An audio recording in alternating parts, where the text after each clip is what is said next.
अस्सलाम वालेकुम दोस्तों, क्या हाल हैं जी जनाब? खैरियत से हैं? ठीक ठाक। आज मैंने सोचा दोस्तों को, नाजरीन को मुर्गों का शौक़ करवाएं और बताएं दोस्तों कैसे हैं आप, खैरियत से हैं? और ये मुर्गी भी खड़ी हुई है आपके सामने। जो भी मुर्गों और मुर्गियों के शौकीन दोस्त हैं वो ये वीडियो उनको तो बहुत अच्छी लगेगी। ये वीडियो आपको लाला जान पिजन्स टीवी की तरफ से दिखाई जा रही है, लिहाजा हमारी वीडियोस को लाइक करें, कमेंट्स करें और शेयर करें और हमारे चैनल को सब्सक्राइब करें।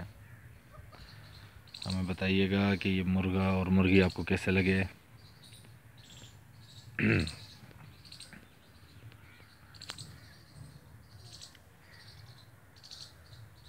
और दोस्तों सब खैरियत है, उम्मीद है खैरियत से होंगे आप।